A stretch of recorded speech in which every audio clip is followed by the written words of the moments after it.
Hello, welcome to the channel Why Stories. Enjoy watching.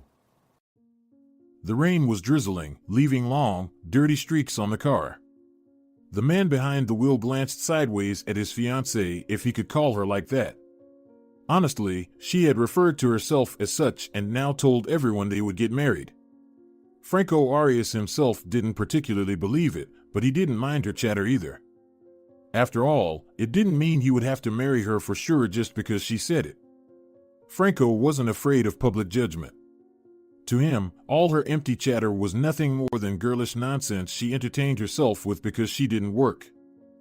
Angelina Grandes was surfing her phone, typing something quickly. Occasionally, she glanced at the road, as if trying to assess how many more hours they would have to spend on the road. Surely, Angelina was already arranging things with her friends, who were waiting for them near the lake. Franco didn't want to go there, but staying home with his father, who was dying before his eyes, was also difficult. The more his father succumbed to disease, the more he wanted his son to take on responsibilities. If for Pablo Arias, it was the perfect plan to continue the family business, for his son, it was just another attempt to burden a young man with a heap of responsibilities he didn't need at all. "Hey, maybe you'll talk to your dad after all?" Angelina asked, looking at her beloved and immediately smiling. Her smile was sickeningly sweet and predatory, and frankly, he never liked it. Every time Angelina smiled, the young man felt like an experimental rabbit about to be devoured by this creature.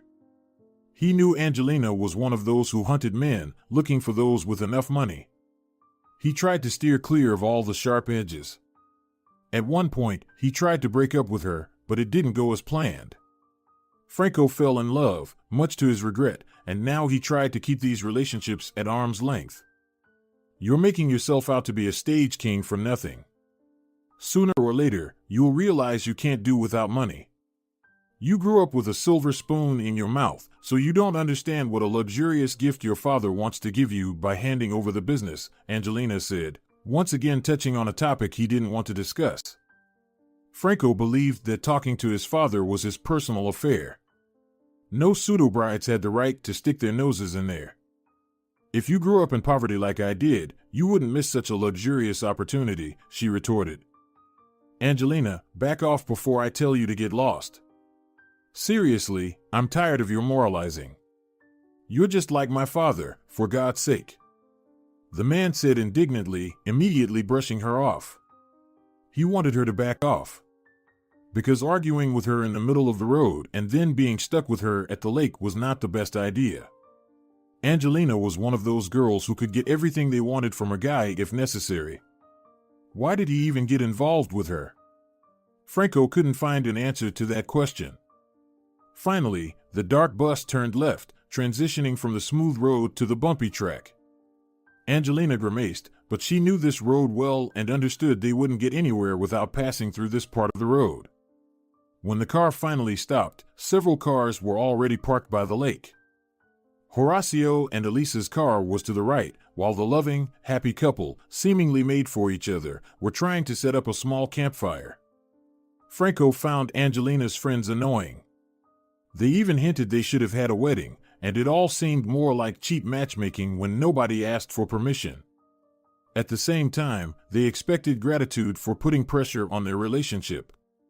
Franco stepped out of the car, immediately grabbed a bottle of alcohol from the trunk, took a few sips, and flopped into a folding chair, which seemed to be placed there specifically for him. Angelina looked at him disapprovingly, but he didn't care. Let her do what she wanted. He was tired of constant pressure at home. He was tired of listening to his father, and now he had to endure her scolding too. He could easily break up with her, go through it, and then find another girl, simpler and more modest. And without the idiotic fixation on getting married by a certain age. They were sitting at a large table, which swayed a little but still served its purpose. They caught some fish in the lake, grilled them, and now they were chatting about life's ups and downs. Franco hardly participated in the conversation, occasionally nodding and grunting agreement, but he wasn't about to open his soul to those who somehow thought they knew better how he should have lived. Late in the evening, when everyone dispersed to their tents, Franco was sitting by the lake. He was drinking, staring ahead, pondering how his life would turn out when his father passed away. Franco wasn't planning on taking over his father's business. He wanted to distribute the remaining money wisely, live for himself, and enjoy life without worrying about everything. But his father was serious about it. "Franco, why do you look so burdened?" "Maybe because my father is dying?" he retorted to his failed fiancée, who approached him from behind. Franco couldn't see her, but he knew Angelina was standing there with her arms crossed over her chest. It was her favorite pose, one she could maintain for hours while pouting like a child who didn't get a chocolate egg at the store. This is a great opportunity to take over his business. And finally, start earning money yourself. Angelina began to speak but immediately jumped in place as he snapped at her instantly. "What's it to you? Why the hell are you meddling in my father's and my affairs? Can you finally shut up? You're so damn stupid, Angelina. It pisses me off," he yelled, paying no attention to the fact that people around him might hear him. Franco never cared about what others thought of him, ever. He respected himself for this straightforwardness, absolutely disregarding how other people would react to it. "Stop yelling at me.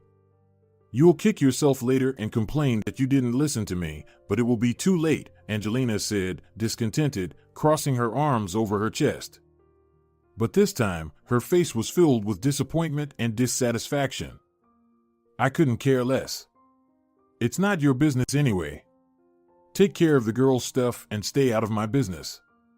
I'll solve the problem with my father and the money myself." "Nobody asked you to do it, Angelina. Go to your tent, dream of our wedding, which apparently should happen without me altogether," he shouted.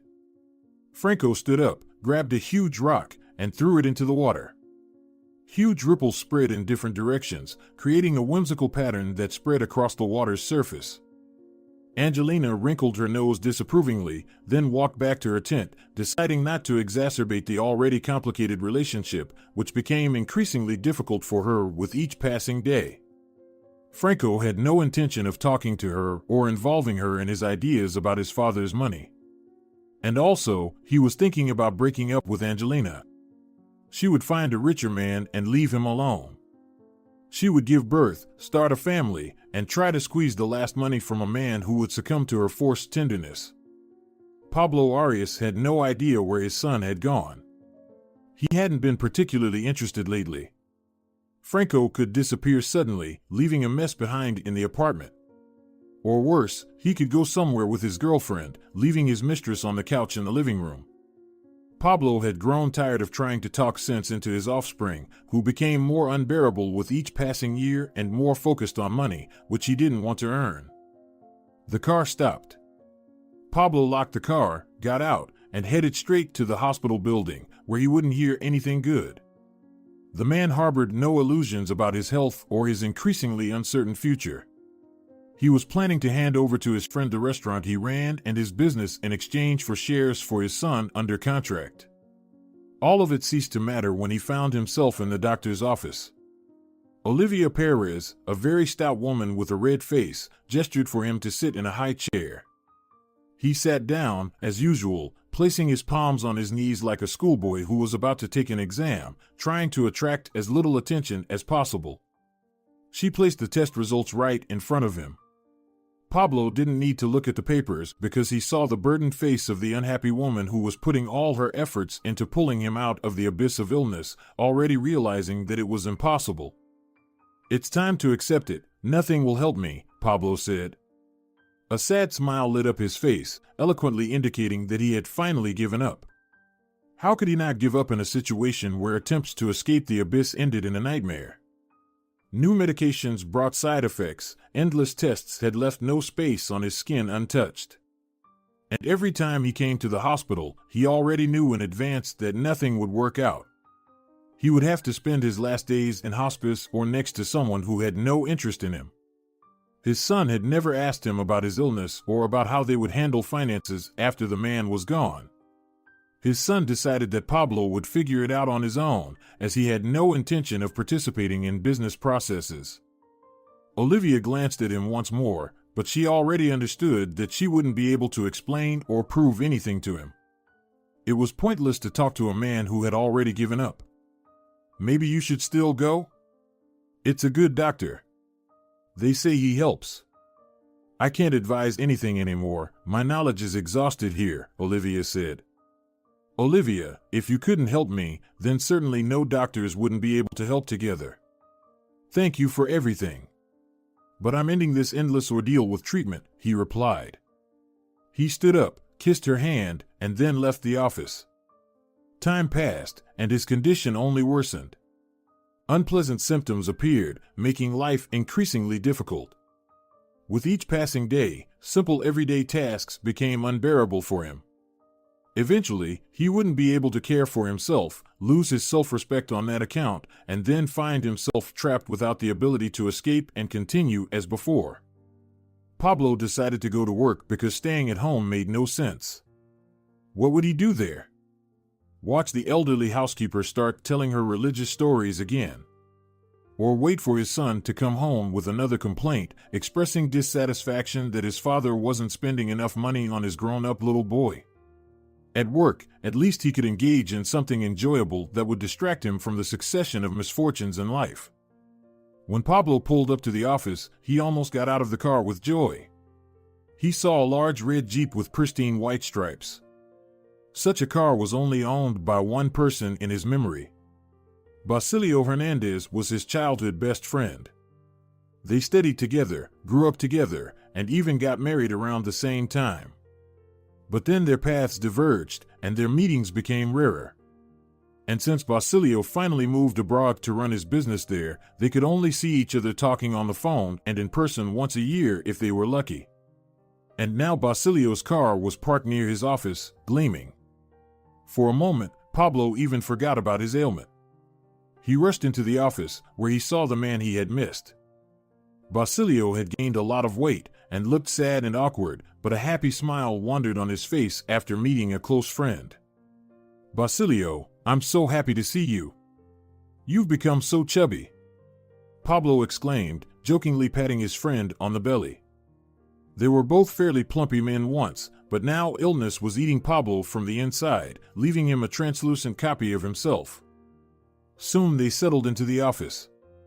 They brought some food, so they could spend time properly without being distracted by stomach growls. Pablo was watching his friend with pleasure, as he terribly missed him and passionately wanted to know that even after his death, everything would be fine for him. Basilio was aware of his friend's illness, but he pretended that nothing was happening because he knew it was the best option for him. Pablo enjoyed feeling like he wasn't ill. It was all temporary. Soon he would get a solution, and everything would be as it was before. But since their last meeting, Pablo had changed significantly. He had become emaciated, looking less and less like himself. This sight deeply saddened Basilio, who realized that he would soon lose him forever. Life has gone downhill. My beloved wife passed away, and the business is almost impossible to run. Even the restaurant I love so much is on the verge of closing. Just give people a reason, and they'll swoop in like vultures, tearing apart out of envy. I've lost all my former vigor, Pablo said. Come on, Pablo. Don't wind yourself up, Basilio waved dismissively, wanting to support him but finding his words inappropriate. My son doesn't want to take responsibility at all. I offered him, while I'm still alive, to take over the restaurant and learn to manage it. It's a great opportunity. I'd provide everything, and he would just have to run it. But he only spends time with girls at home and pretends that my business and making money are not his concerns. He's living carefree. Shame on me for raising such a person, Pablo said. I'll talk to your son. Maybe it's not as bad as you think. Just don't get too upset. Kids who grew up with a silver spoon in their mouths behave like this. He doesn't understand the value of money, and he won't until he experiences life himself. Come on, let's forget about it like a bad dream. Let's talk about something else.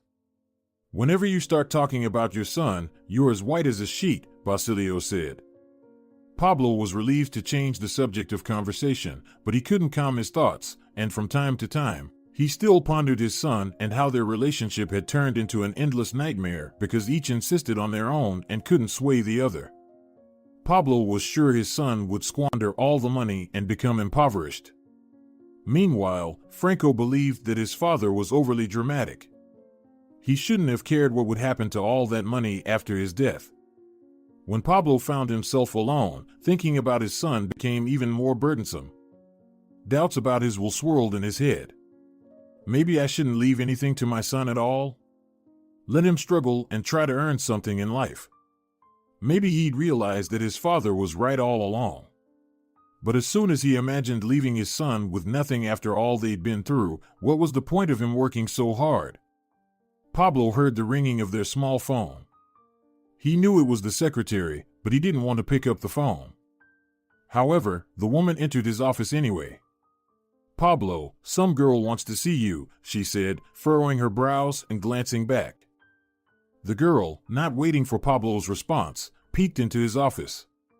He immediately recognized Angelina, who was smiling at him as if he should have jumped for joy at her arrival. "Pablo, can I talk to you?" "We're practically family by now, if you haven't forgotten," Angelina said. But Pablo hadn't forgotten. He hadn't even tried to remember yet another girl his son was entertaining. He was telling her the fairy tale that they would get married, as he always did. Marriage meant nothing to Franco, and he could easily deceive anyone, telling stories to keep the girl around for as long as he needed her convenience. Angelina closed the door, entered the office, and smiled foolishly, but Pablo wasn't a fool. He also saw all his son observed, that she was a hunter. But unlike his offspring, he had no intention of manipulating this girl, even if she pretended to be a sweet little angel. "Listen, I've decided that we need to talk in private. Your son is going crazy, he's worried so much. He's constantly thinking about his biggest fear, that you won't be around," Angelina said, then sorrowfully lowered her head, but there was no sincerity in the gesture. "Angelina, let's skip all these fairy tales now, just say what you want." "I don't have much time to listen to all this," Pablo said. But she didn't even think of hurrying. "I know you want to pass the business on to him, and he's refusing. But I think he's just going through a phase. He's afraid of not living up to your expectations and not being able to handle it. Let's sign the restaurant over to my name or make me the manager, and you can leave everything else to your son. That way, you won't worry about your business, and I'll take the initiative," Angelina suggested. The audacity of this girl astonished him. But at least she was interested in the business, unlike his son, who showed his father only cold hostility. Angelina outlined how wonderfully the business would unfold if she took charge. She didn't demand a quick answer, but even in his worst nightmare, Pablo had no intention of handing over the business that he had been running his entire life to this shadowy girl. It was a perfect opportunity to talk to his son, to show him that this girl was framing him while he was waiting for the right moment to break up. Pablo was driving home. He was mulling over various thoughts, trying to focus on mundane things. He wished his son would finally understand him. Especially since he had spent so much time trying to reach out to him, it was all utterly futile. And now this girl showed up at his office. For some reason she thought she had some right to own the business or take responsibility for making decisions. Yet Angelina behaved as if nothing reprehensible had happened. She was just here to help. A saintly person who simply came to the rescue at the right moment. As Pablo pulled up to the house, he saw his son's car but didn't feel happy about it. He had stopped hoping that his child would understand and that they would ever have an honest conversation about business, finances, or anything else. Despite his age, Franco just wanted to have fun, drink, and sleep with girls, promising them to get married and then disappearing and having new romantic adventures. The young man didn't want to deal with the business, learn to take responsibility, or take on duties that could tarnish his beautiful image of life. "So, how are you doing?" Franco asked automatically when he saw his father enter the kitchen. There was a faint smell of alcohol. It was nothing major, just another attempt by his son to distract himself from serious matters. "Do you know that your Angelina came to my office today?"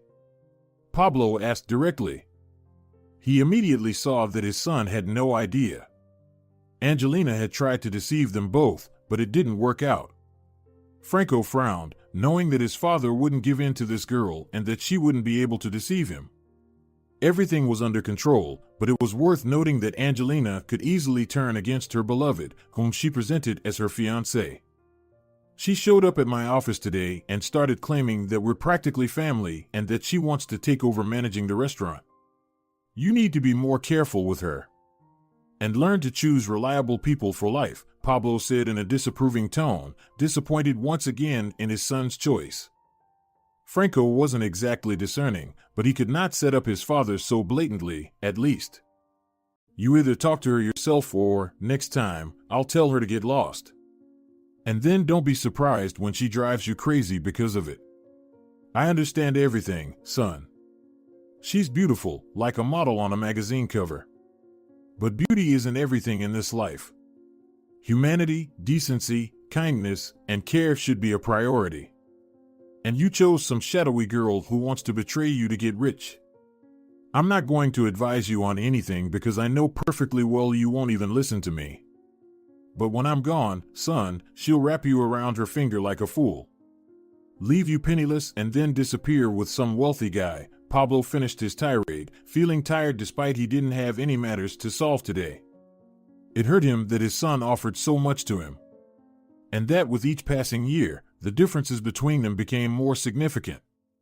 As Pablo left for his office, the young man couldn't calm down because he had wound himself up to the limit and decided, come what may, to find out why on earth his chosen one suddenly thought she had the right to come to his father's office, assert her authority there, or worse yet, hope for getting money that wasn't hers. By the time Franco pulled up to the house, he was so angry that he was ready to emotionally tear her apart. But as soon as he saw her tender face, all his anger gradually subsided. What the hell did you come to my father's for, making a scene there? Franco asked as she dragged him into the apartment. Angelina acted as usual. She pushed him onto the bed, and he forgot everything. And by the time it was necessary to continue the conversation, he couldn't be as aggressive as he was a few minutes ago. Why?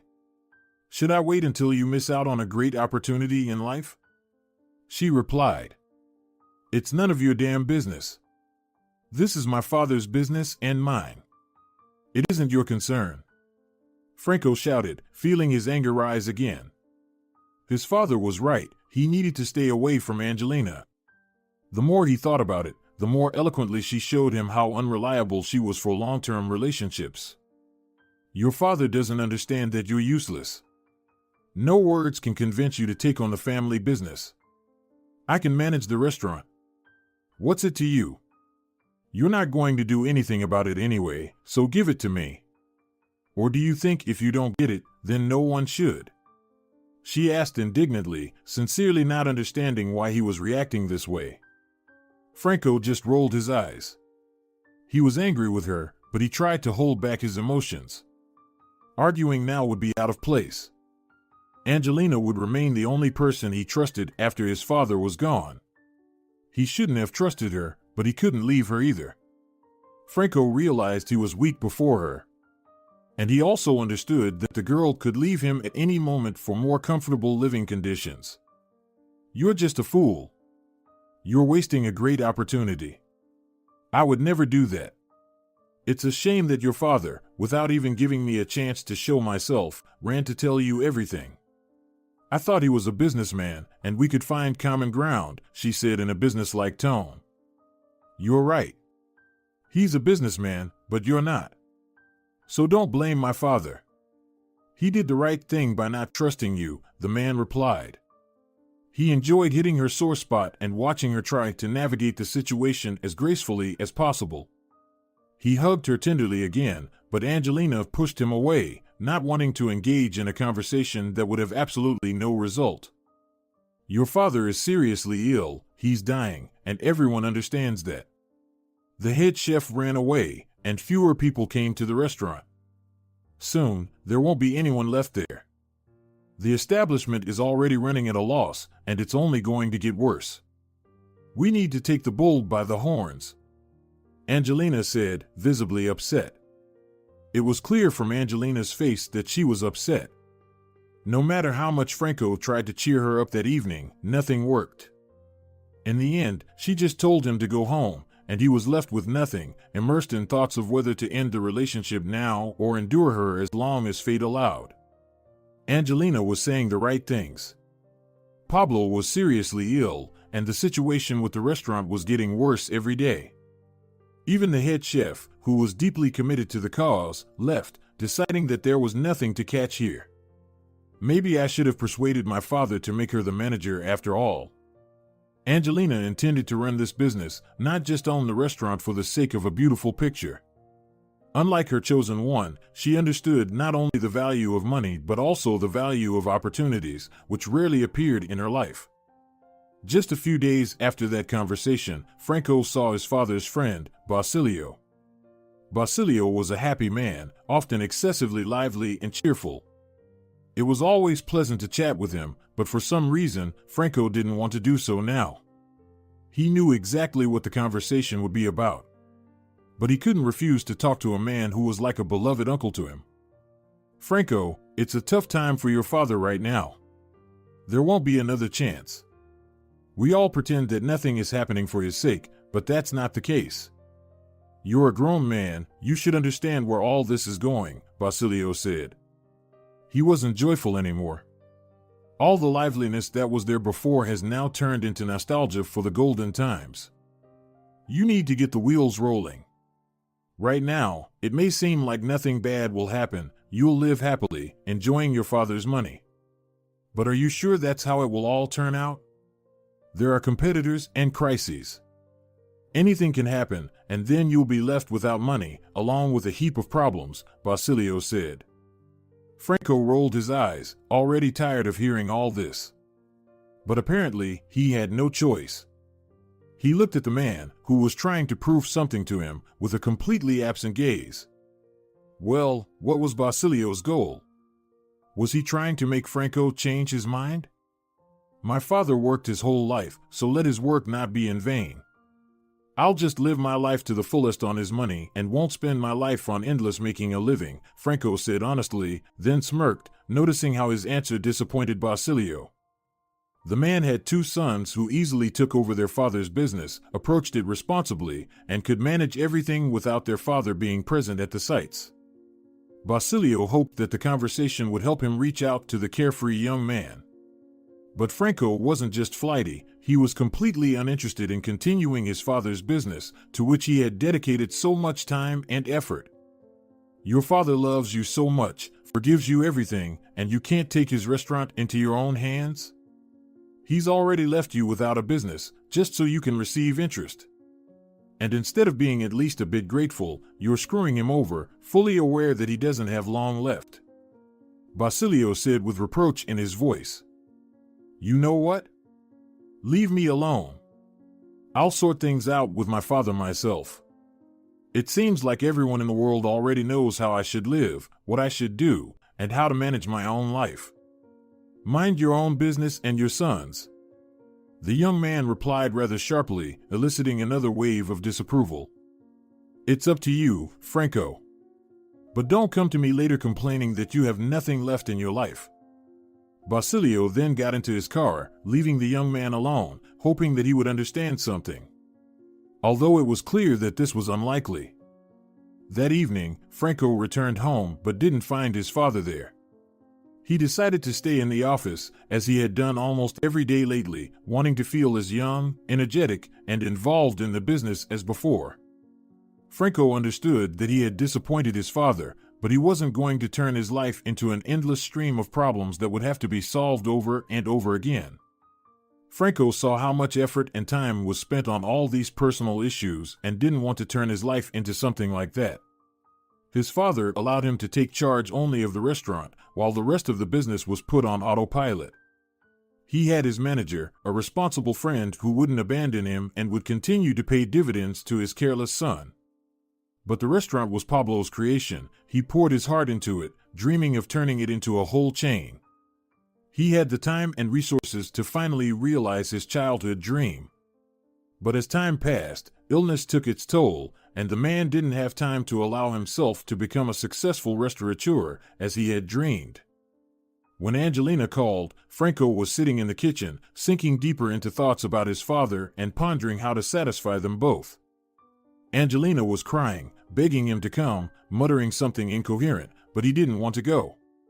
She was an adult woman, and if she had any problems, let her deal with them on her own. But when Angelina voiced the true reason for her distress, he had no choice. Franco threw his jacket into the car, got in himself, pushed the gas pedal, and sped off, leaving only the screeching of the car behind him. He arrived at the apartment much faster than he had anticipated, and now he was trembling, looking at his girlfriend. Her hands were shaking. She clenched the positive pregnancy test in those trembling hands. The thing he feared the most had happened, and thoughts of his father immediately took a back seat. "You took birth control pills." "Angelina, what the hell?" he exclaimed, looking at her incredulously, not believing what was happening. She continued to sob, feeling the fear welling up inside her. He quickly grabbed her hand, pulled her down, and sat her in the car. He was shaking too, and it seemed like he was even more scared than she was. On the way, Franco called a friend who was a doctor. Angelina was crying, almost not hearing the conversation. But when they finally stopped near the hospital, she was able to speak again, as if there hadn't been any hysteria just a few minutes ago. He didn't like these sudden changes, and for some reason, he felt something bad would happen. "Your father will let us get married now, sign the restaurant over so the child won't be left alone. Do you understand? You need to talk to him so he'll let me run the restaurant," she said through tears, still sobbing unbelievably. "Is that why you got pregnant?" The man shouted angrily, and she was staring at him, offended that he even began to doubt the validity of his accusations. They got out of the car, and Franco left her question unanswered. Despite Angelina insisting that he called his father, the young man didn't make any calls. By the time they reached the office, Angelina was extremely nervous, and all the suspicions buzzing in Franco's head began to make sense. He dragged her into the office, paying no attention to the people who stared at the strange couple. "Franco, out of respect for your father, I'll do it," but the doctor began, quickly glancing at the young couple.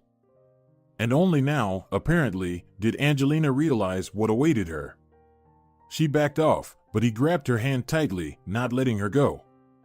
"Do the ultrasound. If she's pregnant, say so. If not, then," Franco paused, but his expression was not the most trustworthy. Angelina wanted to run away again, but he held onto her forearm even tighter. When the doctor helped her lie down on the examination table, performed the ultrasound, and confidently stated that she wasn't pregnant, everyone fell silent. It was so palpable that it made him feel nauseous. "So, you decided to do so, right? If you can't whine, then you decide to play games?" Franco asked, then stormed out of the room. "Franco! Wait, Franco!" she called after him, hastily buttoning up her low-rise jeans. She rushed out after him down the corridor. The doctor remained standing in his office, apparently relieved that he didn't have to witness the whole scene any longer. Angelina followed her chosen one, her hands and legs trembling, but there were no tears left. "Do you think the best way to talk to me is by berating me? Do you think I would blindly believe another lie you pass off as truth? I always knew you were rotten because of your thirst for money. But I never thought you'd resort to blackmailing with a non-existent pregnancy," Franco yelled, drawing the attention of everyone in the parking lot. Angelina looked around awkwardly. She certainly didn't want this situation to become public. "You don't understand any other way. How am I supposed to talk to you then? Do you think you've got everything? Why the hell are you yelling at me now? I just needed you to believe it, and then your father could have believed it too. Why do you care that I want to run the restaurant? Soon there will be nothing left of your father's business. He's getting weaker every day, and you don't even think about continuing his business. I would have just taken everything on myself, and that's it. You ruined everything." Angelina was already screaming in hysteria.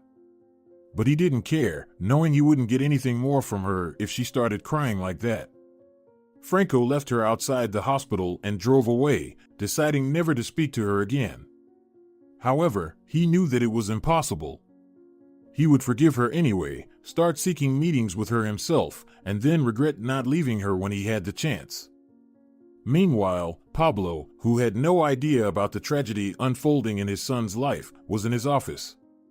Juan Soto, the main competitor, was sitting next to him with a mournful face, repeating that illness could take away our loved ones.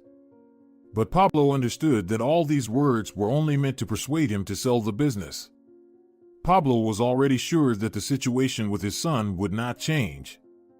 Franco still wouldn't take responsibility. So, the restaurant was doomed. I'm offering you a good sum for the restaurant. It's falling apart already. You have no customers left and nothing to sell at a high price. Even though the acclaimed chef has left you, I might remind you, Juan said. And you want to buy a huge restaurant for the price of a newspaper stall? Pablo asked, feeling the hopelessness of his situation. Do you think anyone will pay you more? Listen, Pablo, I'm a reasonable person. I respect you as a businessman and as a former colleague. As someone who built a business in an incredibly difficult time. But see it for yourself, there's practically nothing left of your restaurant. So why not cut your losses? Juan asked. I've already told you that I'm not selling the restaurant. Let it die with me. At least until I change my mind, Pablo said quietly. 15 minutes later, he was sitting alone in his office, feeling tears choking him, making it hard to breathe. Thoughts were ringing in his head like a bell. He should not have been so stubborn and should have sold the business for a pittance while it could still be restored. Under a different name and with a different fate, his restaurant could have continued to thrive. But now, every day, it was turning into a concrete heap of glass and greenery that no one needed anymore. Pablo was sitting in his office, still contemplating selling the restaurant. Literally seconds before ending the conversation with his competitor, he had hoped to somehow agree with his son. Franco came home completely broken. He didn't tell his father anything, as he saw no point in it. The grown man already understood that another girl was not worth any attention. It would be better to stay away from her. One reason Franco didn't tell his father anything was the fear of being judged again for failing. As always, he was sitting in a tall chair next to his father, looking at him with a bewildered gaze, full of regret and sorrow. Do you get that I have only a few months left? I understand that when Dad is around and solves all the problems, the whole world seems not as harsh as it is. But as long as I'm alive, the man began, but his son immediately interrupted him. What are you going to tell me? As long as you're alive, should I take over all your business? Do I need to learn the skills so as not to end up with empty pockets? The young man countered with an annoyed voice, then simply waved away from his father, as if from a pesky fly bothering him on a hot day. Franco was already dealing with plenty of problems, and he had no desire to listen to his father moralize him. Don't you realize the huge mistake you're making? His father asked. Don't you realize I couldn't care less about your business? Franco replied in the same tone, tired of arguing with his father. An unpleasant sense of impending doom hung in the office. Franco sighed heavily, leaned back in his chair, closed his eyes, and just sat in complete silence, knowing that the conversation would continue. But they would never come to a consensus. Franco couldn't understand what his father was trying to achieve every time. Did he think that his adult son would obediently follow him like a child? Franco turned his head to his father, grimaced, and then said, I'm not going to work. Dad, I don't need your restaurant or your business. I don't need anything. I'll live off the money left after you, that's all. You worked so hard that I would work like crazy afterward? No, Dad, I want to enjoy life and not worry. I won't spend this life dealing with endless problems in your business, Franco said, then lifted his nose defiantly, unaware of how much he resembled his girlfriend at that moment, who would get offended like a child at the slightest provocation. Pablo looked at his son and became increasingly disappointed in him, realizing that he was to blame for raising such a child. Delena, dying with a plea to do everything for her son, surely never suspected that their wonderful son would grow into such a monster, not interested in anything. Pablo tried to convince his son one last time, but he remained indignant and adamant that he didn't need to work. Why is it so important to you that I engage in business? Why can't I just live for myself? Well, aren't you even happy to know that your child is just living and enjoying life? Do you need to know that I have a whole crowd of problems because of you? Well, great, Dad. Thanks. What else can I say to you? I'm sad that you won't be around. The illness is progressing, and you can't be the same as before. I would like you to continue with your affairs and visit Mom's grave just to feel like a living person. But I can't change any of this, and I won't turn my life into one endless mourning either, Franco said. That was the last statement he made to his father. Then he left the office, leaving nothing but a bitter aftertaste for the unfortunate father, who was already devastated by grief. Pablo found himself alone in his office again, but now he no longer deluded himself with illusions. It was time to live out his last days with the understanding that his son would never change his mind. It was time to come to terms with the fact that soon he would lie in a hospital bed, someday close his eyes, and never see the light of day again, abandoning his beloved restaurant and the life he cherished so much. Pablo was completely crestfallen. The new tests he had to pick up at the hospital turned out to be worse than the previous ones. His son kept repeating that he had more than enough money that his father had earned. The restaurant had closed down and now presented a dismal sight, an unwanted place where once all the cream of the city gathered. Pablo was sitting in his car, deciding to come to the restaurant. He spent a few hours in this empty place. Bid farewell to the place that never became his dream. Pablo walked up to the restaurant, silently gazing at the luxurious facade, adorned the way he had always dreamed. Here it was, the embodiment of all his desires and aspirations. An unattainable dream that would remain so after his death. Until the very end, he hoped that his son would come to his senses and that they would manage to agree, although it was already unlikely. He approached closer, touched the cold metal handle with his palm, and suddenly heard a sob.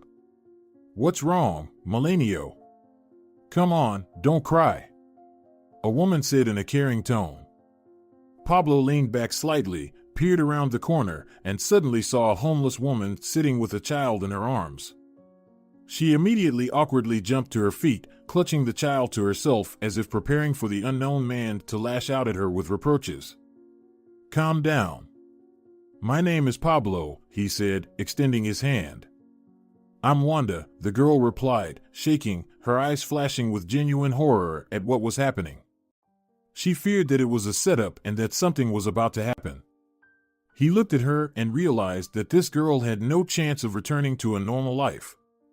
Franco should have looked at such people to witness firsthand what happens when nobody gives you a way to make big money. Wanda anxiously looked at the stranger, not knowing what to expect from him. Maybe it would be better for them to leave with the child altogether. "Can we sit here for a bit? The wind is very strong, and Milenio's ears just stopped feeling sick." "We can sit at this place without feeling the piercing wind," she said, then awkwardly smiled. "Come in. I'm serious." "Come in," Pablo said, swinging the restaurant doors wide open.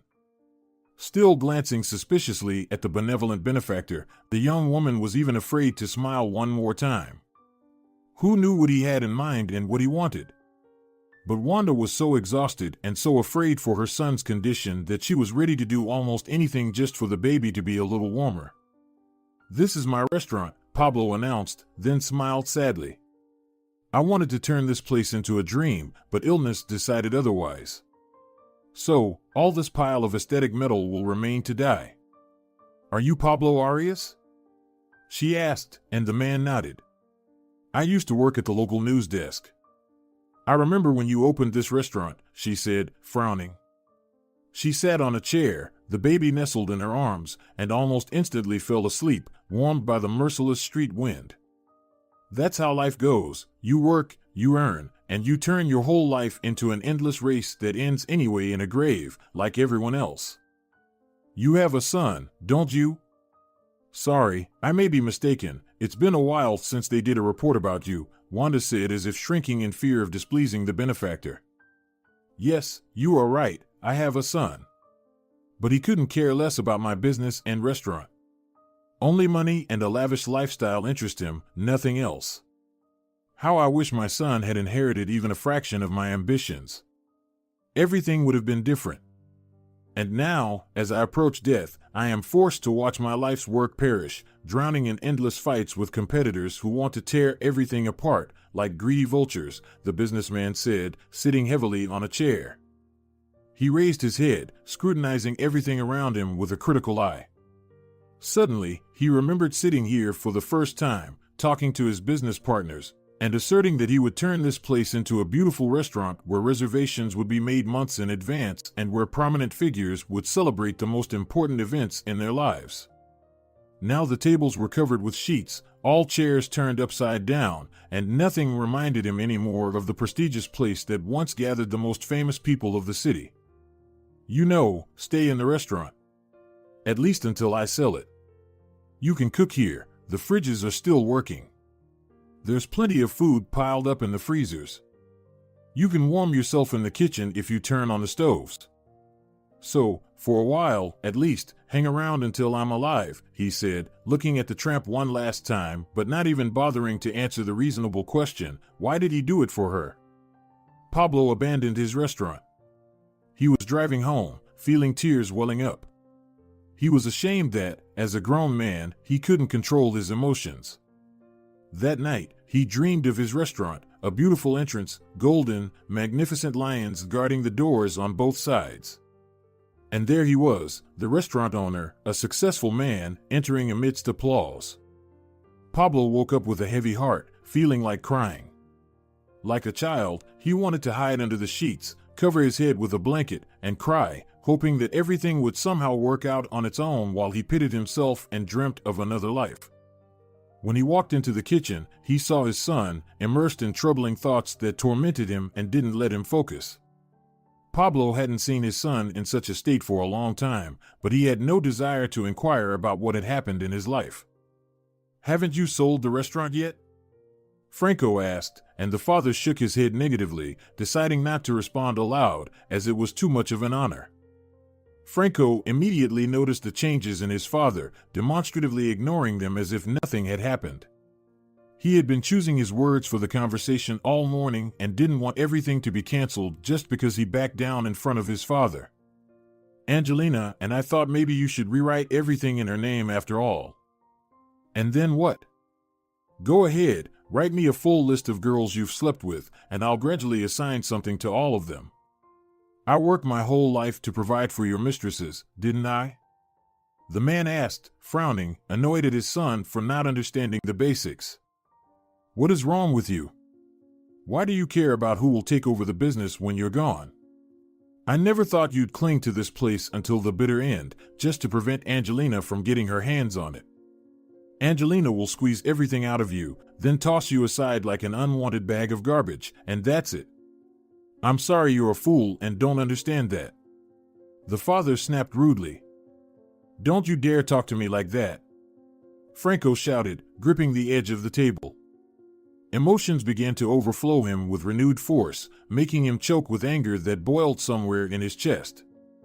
"I'll talk to you however I see fit. You won't receive the inheritance. You'll get a job as a salesman or pumping gas at a gas station for tips.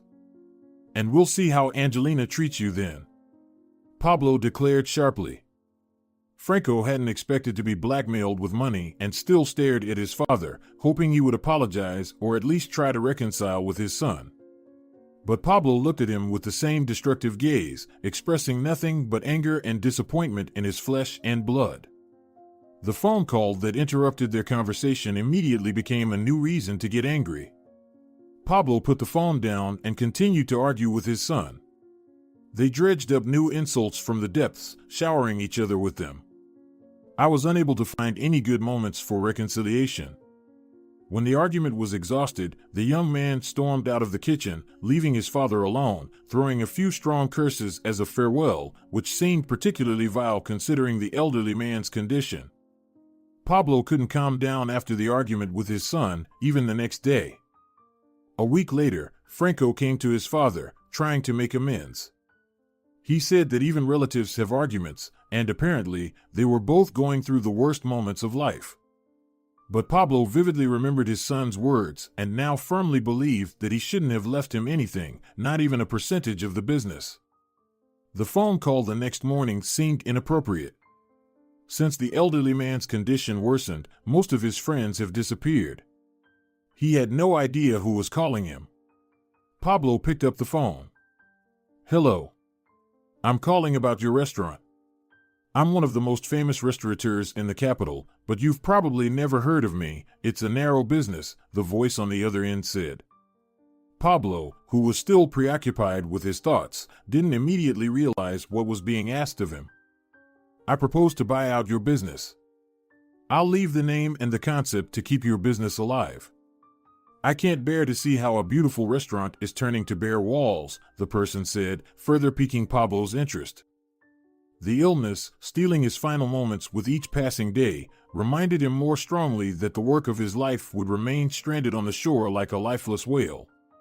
It was necessary to sell everything as it was, even for pennies, to keep the business alive, albeit under different management. "Let's meet at the restaurant on Thursday. We'll talk and discuss everything, you'll review the contract, and then we'll make a decision. Don't worry, I'm well aware of your condition. I'm not going to pressure you. We just need some time to talk. All right?" Pablo was surprised by such agility. He concluded that someone was hopping onto the last car to snatch the restaurant for pennies, hoping that, relying on old memories, they could still restore the fragile reputation of the once famous establishment. Then the man remembered that he had a vagrant and a child in the restaurant. He needed to visit them and also inform them that their temporary shelter was coming to an end. Pablo approached the restaurant, again feeling the painful pang in his chest, reminding him of the times he used to visit this place when it was bustling with people, happy for the opportunity to secure a reservation even for just one evening in this wonderful little place. When he entered, he didn't notice how the woman surrounded him with care. She seated him at a table, presented him with beautifully plated food, and sprinkled it with seasonings. The vagrant had changed so much and looked happy, apparently because she and her son could at least temporarily be safe. "I'm sorry, but you'll have to leave soon. Most likely, the restaurant will be closed, so you'll have to leave. Don't apologize, you've already allowed me to live in a warm place. And in the meantime, my son has recovered from his constant colds. It's okay, there are things scarier in this life. We'll manage somehow with my son. We have a few more days, right?" she asked cheerfully. He couldn't understand how someone could be happy when they had absolutely nothing and nowhere to go.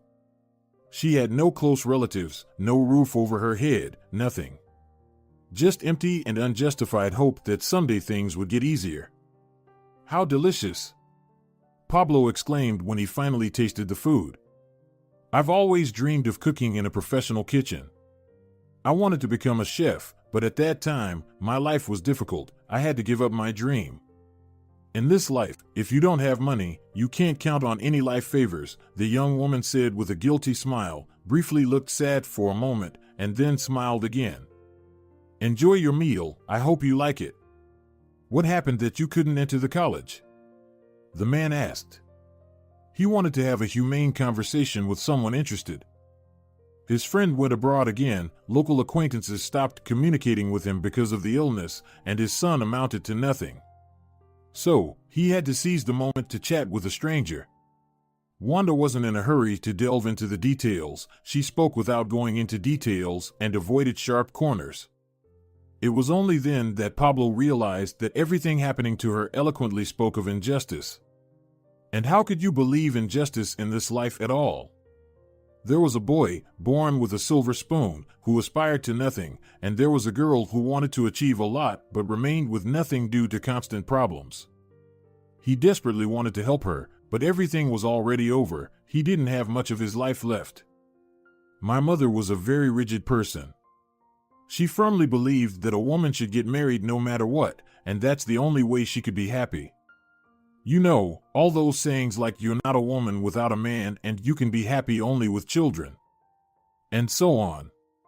I love my son very much, but marrying early to escape from my mother greatly ruined my life. That man morally disfigured me, and I never found the strength to properly recover and start over. Then the crisis hit, and my small business collapsed. I was left with a child in my arms on the street. Luckily, you let me live here for a while. At least we've recovered a little bit." She continued to talk, revealing more and more details. But the longer she spoke, the more the man's heart tightened as he understood how grateful ordinary people are for small things, unaware of big money. 2 days later, Ignacio Alvarez came to see the restaurant. He was in an expensive suit, all so presentable. The man knew a lot about the restaurant business, or at least he created an impression. Pablo listened to him but pretended not to be interested in selling. Despite the illness, the businessman remained a man who tried to gain profit. It was necessary to feign disinterest so that this pompous man wouldn't suddenly decide that the restaurant was his for a song. They didn't come to any conclusion, and Ignacio said he would call. They would discuss everything again and then decide when to meet to sign the contract and transfer the documents. But Pablo didn't even suspect at that time that they wouldn't sign any documents. He suddenly saw the vagrant peering out from the kitchen, and she looked at him alarmed. Although Pablo didn't know this woman, he had never seen her so frightened. "Pablo, don't believe him. He's my ex-husband," she blurted out in one breath, still not believing her own eyes. Pablo, who had heard about this man, frowned heavily and couldn't believe that he was somehow connected to the restaurant business. "Listen, I know it sounds at least strange, but I don't have any reasons to deceive you. He's broke, lost everything on bets, and has nothing. He was simply bought, and that's it. He has no money to pay for the restaurant. Please don't make a mistake, don't trust him," she said through tears. Wanda suddenly burst into tears, trying to calm down, although it was impossible. Memories from the past engulfed her, making her regret more and more. He lost everything. He started gambling and forgot he had a family. I got into huge debts, which I had to pay off to the last penny so that they wouldn't torture us somewhere in the forest. But he didn't care. He found another girl, lived with her carelessly and easily, and forgot about us. You can't trust such a person, please understand. Try to find out something about him, you'll understand. I'm not lying to you." He already believed that the girl wasn't lying to him. There was too much pain in her words. He felt the overwhelming disappointment that grew stronger with every sob. That same evening, he rented an apartment for her, paid in advance for a year according to the contract, and promised to help her find a job. She cried and thanked him. Even in the best-case scenario, Wanda couldn't have expected a barely familiar person to help her. Pablo returned home. The first thing he did was call his old acquaintance and relay all the information about the man who showed up pretending to be a fancy restaurateur from the capital. The man didn't expect a response to come so soon. There was something repulsive about this person, who strutted around his restaurant as if he were some important figure. A few days later, Pablo ended up in the hospital with another bout. His son demonstratively didn't come to see him. He said he wouldn't visit him at all until he found out what, after all, he would inherit. Pablo decided that if he was of no use to his son without money, then he was equally unnecessary with it. He didn't bother to rewrite the will, silently lying in bed, staring at the ceiling, waiting for that same girl, whom he took in at his restaurant, to come to him and bring something tasty. She entered his room like a relative, as if she were his daughter, and he awaited her like a close person who only cared about his well-being. One day, Wanda walked in with that same acquaintance who had to find out everything. This acquaintance quickly confirmed everything Wanda said. Indeed, this was an untrustworthy man who was dressed up like a doll and thrown into the fray to avoid getting caught if the truth surfaced. Competitors sent the disguised restaurateur to buy the business and ultimately destroy it. When Pablo learned about this, he tore up the deal and decided that he'd rather let the restaurant fall on its own than be oppressed by negligent competitors, for whom fair competition was like nothing. Wanda was sitting by Pablo's bedside. He breathed heavily but smiled, looking at her. "You did great. You spotted him right away. Don't worry, girl, your day will come. How's your son?" "Thanks for your prayers, Pablo, Wanda said with a smile, removing the bandage from his forehead and replacing it with a fresh, cool one. He finally got into kindergarten. Now he spends time with other kids, and I have a chance to look for work.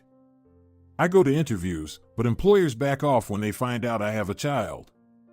It's like the government wants everyone to have kids, but then you can't find a job. Wanda immediately grew somber but forced herself to smile because she believed that despair never leads to anything good. When Pablo was left alone in the room, he deeply pondered that perhaps Wanda was the only person he could trust with his restaurant. When he was discharged from the hospital a few days later, he invited her to meet again at the restaurant, where they would have dinner and talk. Wanda readily agreed, especially since she always enjoyed cooking something tasty and delighting the person who had given her a wonderful chance in life. If it weren't for Pablo, she would still be wandering the streets until social services took away her child, and she would have withered away completely, left alone with her problems without the possibility of receiving moral and financial support. Wanda cooked amazingly delicious meat that melted in the mouth, leaving a pleasant citrus aftertaste and hints of herbs that tantalized the taste buds. Listen, I know you wanted to own your restaurant, but things didn't work out for you. I've thought long and hard about what happened in the past few days, and I've decided to completely sign the restaurant over to you, Pablo said. For a moment, Wanda heard him but didn't take his words seriously. She thought it was a harmless joke. But when Pablo repeated what he said, she just stared at him in disbelief. Just because she fed him? Because she visited him in the hospital?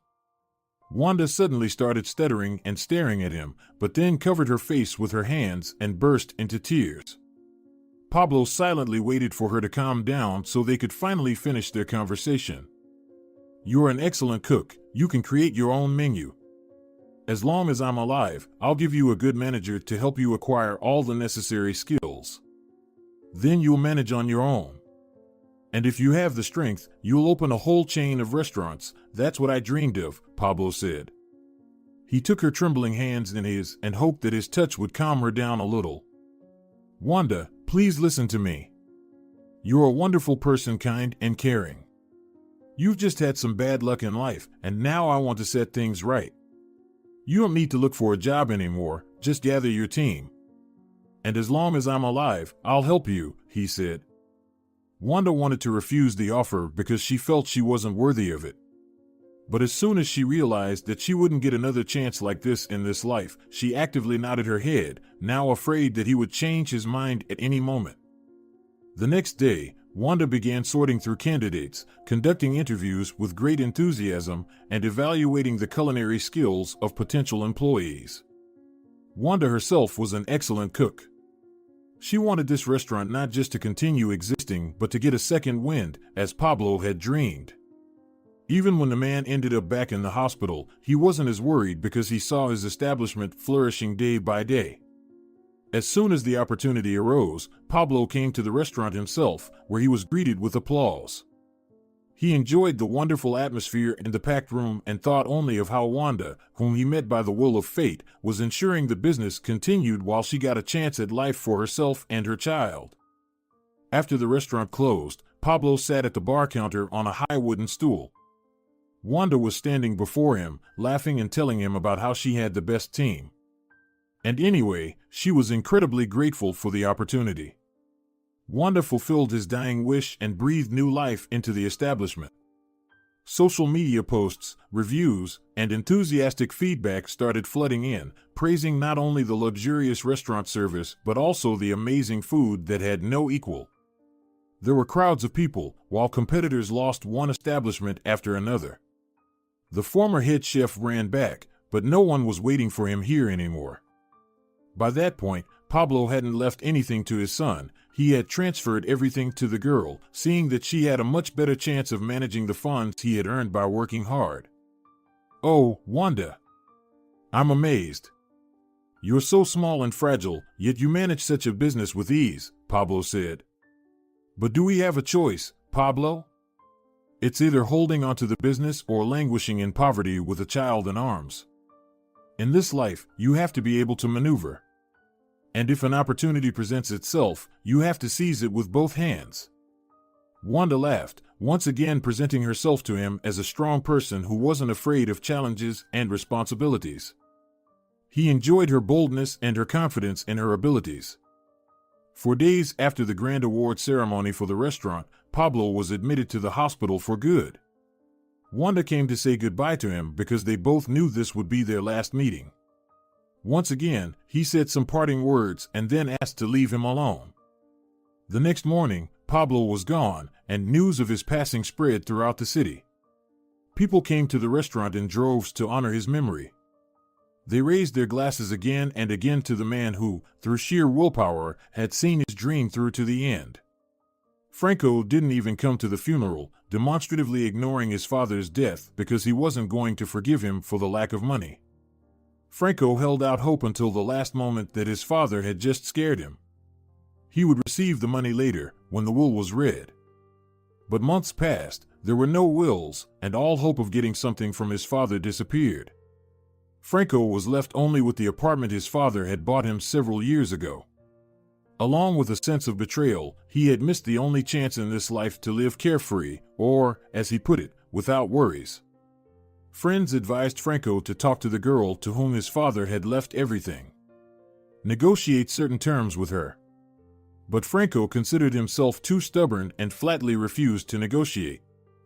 Either you sort out the money issue with her yourself or I'll talk to her, Angelina snapped rudely during their latest conversation. By that point, Franco had lost all desire to argue with his girlfriend, who was becoming increasingly nervous with each passing day, causing him a lot of inconvenience. Unfortunately, Angelina always chose topics he didn't want to discuss. His father had passed away 6 months ago, but he had left behind a bitter taste, like someone who had left his son with nothing. On the other hand, when Franco looked back at their relationship, it was obvious that his father couldn't have done otherwise. If Franco could turn back time, he would do everything to run his father's business. Then he would have hired managers, lived to his heart's content, and forgotten about the problems that now seemed paramount. If you don't fix the money issue, I'll break up with you. Do you hear me? Angelina said in an annoyed tone, glaring at her boyfriend angrily. They parted ways for several months, but the girl returned to him again, apparently deciding that she hadn't gotten everything she wanted from the young man. Franco knew that during their separation, Angelina had tried to date another wealthy boy, but he quickly rejected her when he realized she was only after money. Franco understood that forgiving her was a foolish idea.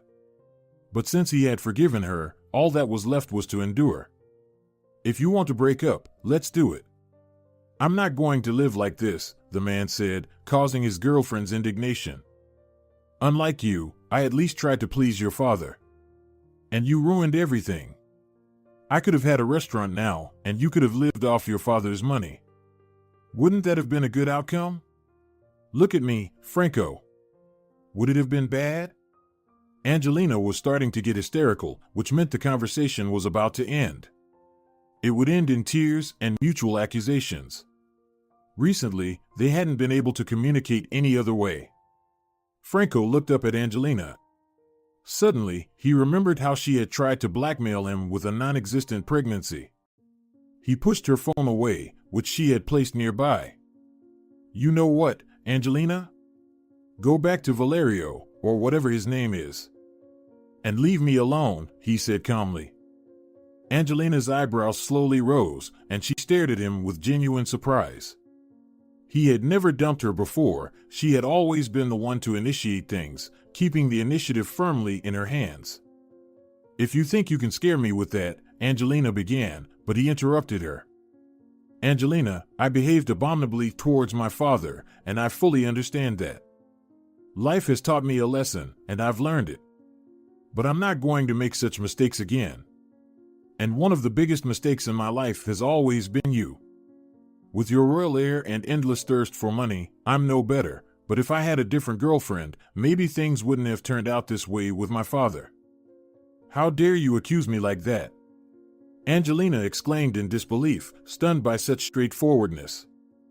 She hated being accused, and now she was being attacked directly, with no concern for her feelings. Franco stood up and walked to the door of the apartment, now completely sure that he would never be here again. If you leave now, I guarantee you'll never come here again. I'll find myself a decent man, and you'll have to watch my photos on social media, drooling and kicking yourself. Got it? Franco ignored her threats, nodded, waved goodbye as if to an old classmate, and then left the building.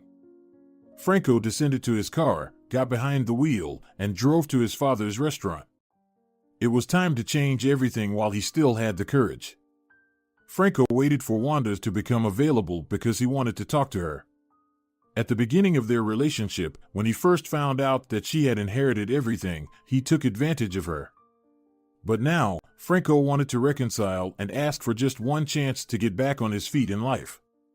Wanda easily accepted him. She held no grudge against the young man, who was barely a couple of years older than her. I came to apologize and ask for help. Take me on as your administrator. I'll even take courses if necessary. I can start as a waiter if needed.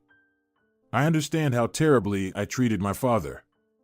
He fell silent and looked at his open palms, feeling like a complete fool, humiliating himself in front of the woman who had taken on all the responsibility for his father's business. Your dad didn't leave you with nothing, he just wanted to teach you a lesson. You have bank accounts and money, you just can't use them, Wanda suddenly said. Franco stared at her with bewildered eyes. Your father knew that sooner or later you would realize the value of his efforts. That's why he decided to give you access to the money only when you understood its true worth. You need to get a job, start your own business, and somehow start earning a good income. Then your father's lawyer will gradually start opening your accounts. He loved you very much, Franco. He just missed you terribly. When Wanda finished speaking, Franco couldn't hold back any longer. Tears welled up, and a sense of self-blame grew in his chest for all the time he had blamed his father when he should have been looking at himself and his behavior. He had been crying until he finally calmed down, regained his composure, and was ready to talk. In the end, Franco didn't go to work for Wanda. He turned to his father's old friend, began learning the business from him, and delved deeper into his father's affairs. It was hard, but at the same time interesting and even fun. Now Franco wasn't doing this just to get more money and live a carefree life. He was doing it to pay his last respects to his father, whom he had treated so terribly in the last months of his life. If you're enjoying it as well, leave a like and subscribe.